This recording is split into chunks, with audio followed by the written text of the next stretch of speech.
Hi, in this video we will learn about a trick that can help us to extend the cases that we can apply fundamental theorem of calculus to.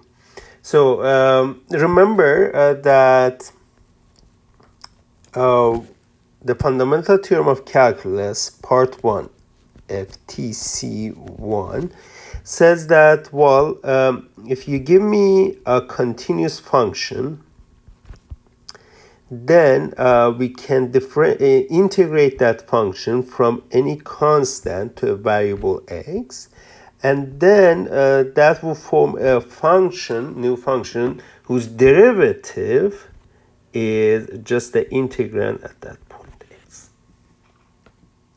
Well, while dealing with these cases, you have to know three things: that while the integrating variable t is only in the integral and you basically integrate it out, there won't be anything in the result depending on t and so on.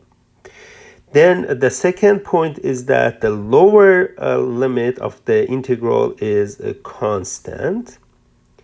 And the third point to note is that the upper limit is variable and we are differentiating the integral with respect to that same limit. And that means the result is that, well, the derivative of such a thing is f at x. Okay, so but this is very restricted version, and you may have different cases. For example, in this example you'll see different cases. So here you see that there is an integrating variable. Oh, this is t squared plus 1. Yes.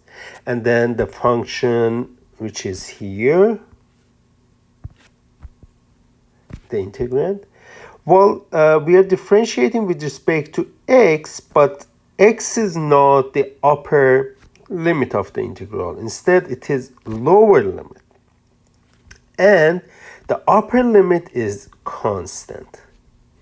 Basically, the constant and the variable limits are switched.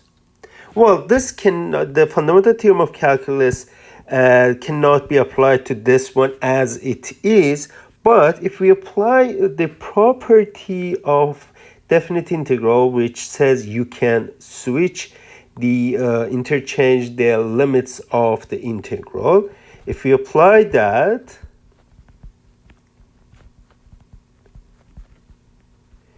you see that property says that when you interchange the limits, you have to multiply the whole integral by a negative sign. But negative sign is constant. We have constant multiple rule. This comes out,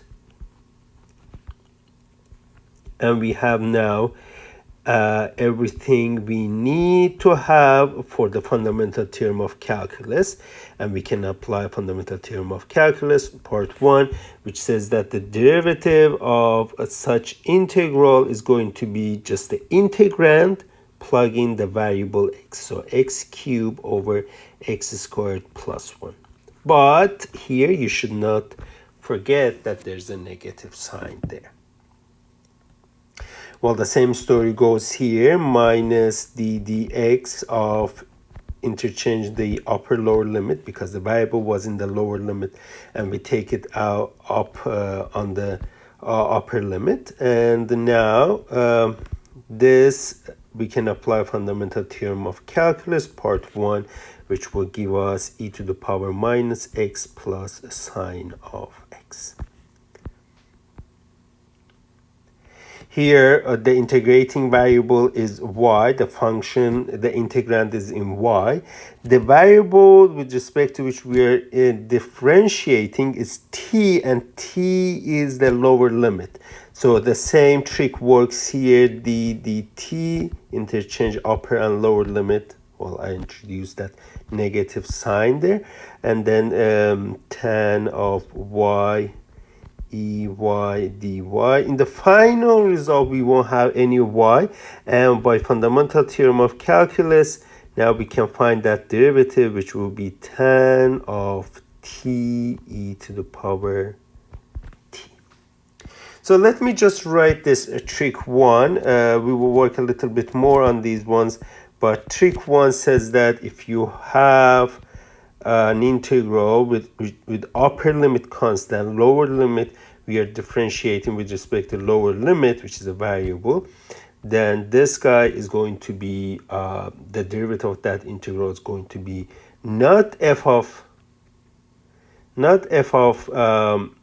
x, but negative of f of x, because you have to first apply that property of definite integral, then apply fundamental theorem of calculus.